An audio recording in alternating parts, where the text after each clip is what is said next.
politician for 25 years.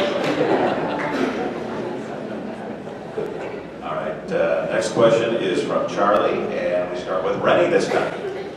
One of the recurring themes that is often discussed is keeping city infrastructure up with development, making sure that roads, streets, street lights, water and sewer are there prior to the development so that's available.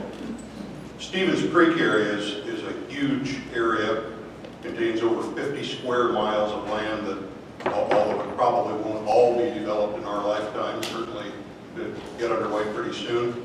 What is your vision for an orderly development of that area, given the magnitude of serving the entire thing with the idea that it might be fully developed? That's not wrong. I think Stevens area is, I believe, a flood zone to start it right off the bat. Could be wrong, but I do believe so. So, you know, before you start doing any kind of development, I think everything should be done actually up to a standard. And yes, if you're talking 50 square miles, you're going to have another infrastructure there. Definitely. Chris? Let me tell you, Charlie, that no mayor in a long, long time has committed himself to growth as much as I have. And everybody in this room has benefited by the incredible growth in this city over the last 8 years. And part of growth is being able to fund the infrastructure, being able to move forward with housing and other amenities to keep up with that growth. And we fully intend to fund that infrastructure. We have been funding that infrastructure.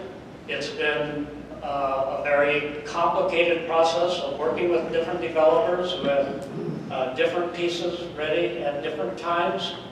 Very complex, but I think we have worked out to the satisfaction of interested parties and the satisfaction of the city as a whole, and to the benefit of the city as a whole, all of this infrastructure that's developing around the outside of the city. Most recently, you know about Jensen Park, you know about the new school. We're getting the roads out there, we're getting the water and sewer out there, we're not slowing down the people, the private sector that's developing these things. This government is committed to the idea of economic development and growth, because from that is generated all of those things that give us public safety, that give us the amenities of life, and make living good in Lincoln. Andy? Well, I think that, the first thing I would do would be find all the money. And are we shorthanded or is there extra money? And I'm going to go through all of it and have the experts help me. Then we can decide where we go from there. I agree with Chris on most of it, what he said. I would tie in the South and East Beltway. That would be a priority, and that would then influence what we're doing in the Stevens Creek area. So imagine the growth in Lincoln if we didn't have the impact fees. So I'm going to look hard at the impact fees and all the other fees and taxes that you pay and try to clean all this up. But for the most part, I would agree with what Chris said. 30-second rebuttals if you choose. And Rennie, we start with you.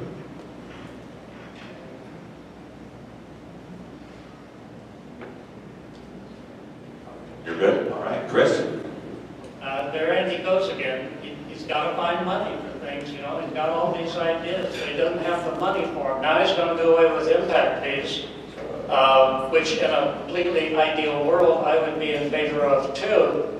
But impact fees are a very important revenue source for roads.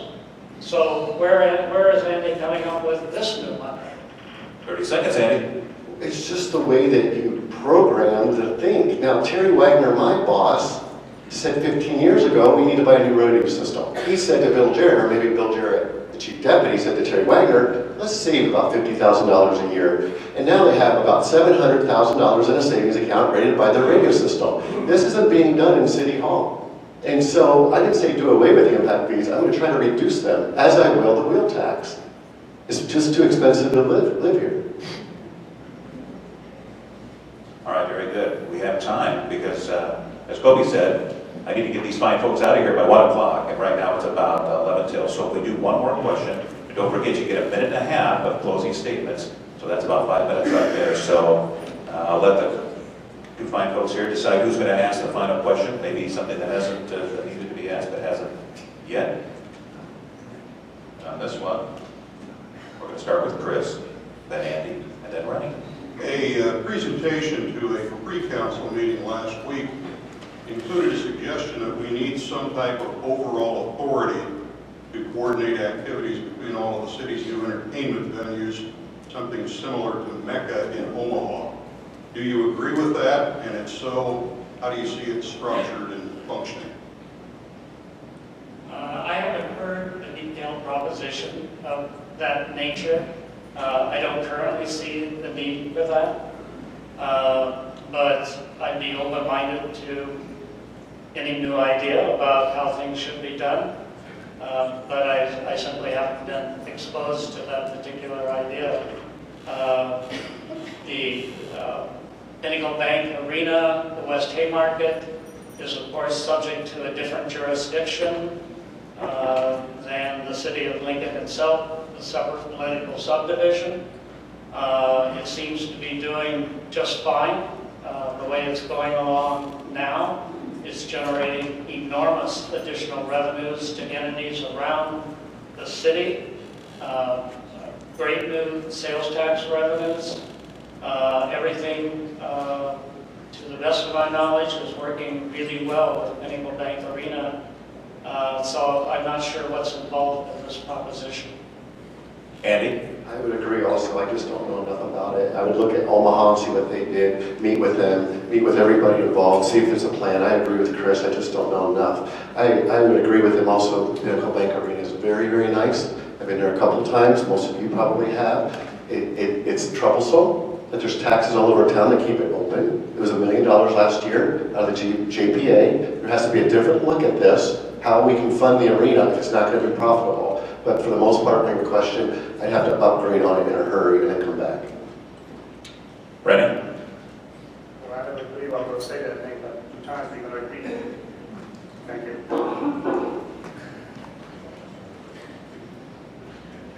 For the one final question, and we'll start with Andy this time. And let's just go a minute, okay, Kobe? 1 minute. What unique qualities do you bring to this office that you think your opponents don't bring? I came up a different ladder than the political ladder that Chris came up. I came up through the Norfolk Police Department, 84 to 89, the Lancaster County Sheriff's Department. I have a bachelor's degree in criminal justice. That uniquely qualifies me in that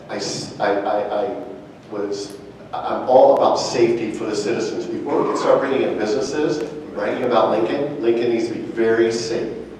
And then my Lancaster County Treasurer's Office, proven there, it can be efficient, effective, save money, open, and transparent. It's pretty easy stuff, and I think anybody in this room can do what I did. Rennie?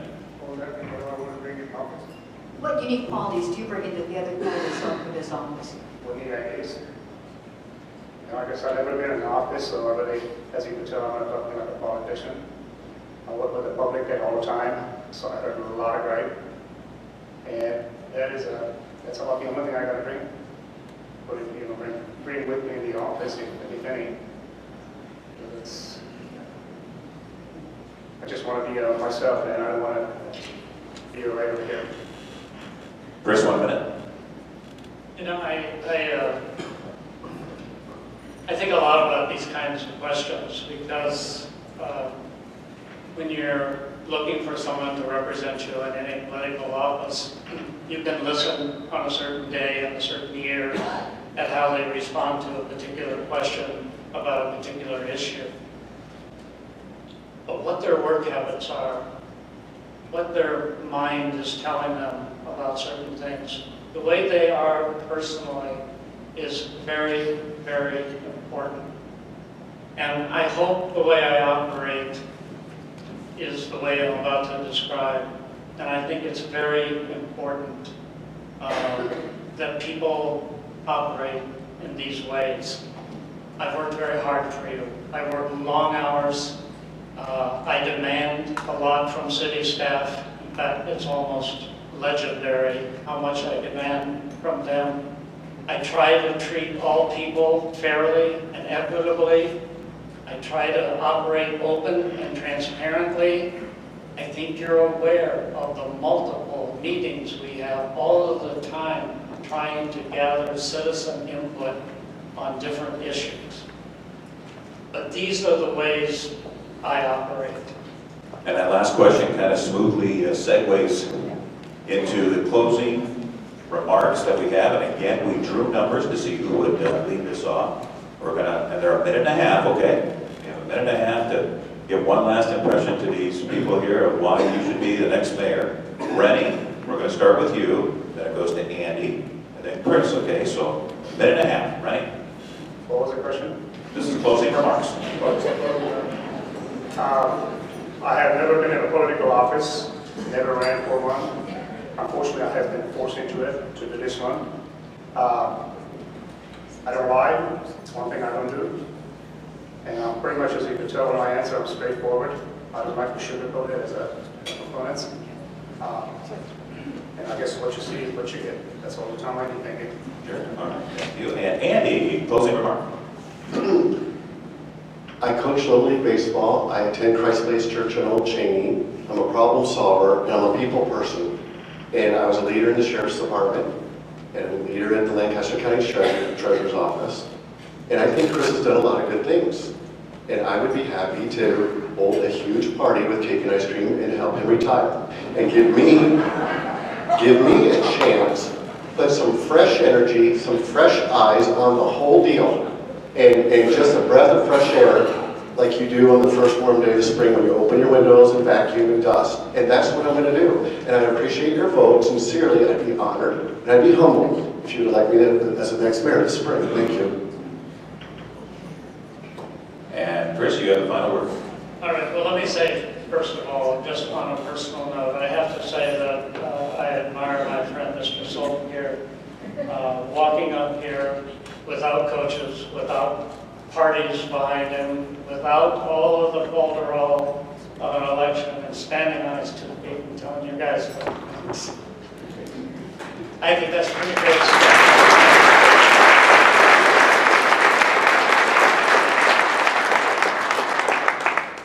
Having said that, you know, you believe we're on the right track in this city or you don't. And if you believe we're on the right track, you know I'm the guy that's going to take you further down that track. And you know I know how to do it. And you know I will move heaven and earth to put things in front of you that you can accept or reject, but which move us ahead. The thing I don't like about Mr. Stebbing is that he always finds a way to say no. You gotta find a way to say yes sometimes. And we have been finding ways to say yes in reasonable ways that have shot this city forward like never before in the history of the city. Almost $1 billion in public and private investments have been made in this city in the last 8 years. And that has given rise to business successes, to home building, to all kinds of good things. And so I just ask you to keep things in perspective, the big picture. Do you think we're going in the right direction or not? Thank you. All right, ladies and gentlemen, let's give a round of applause.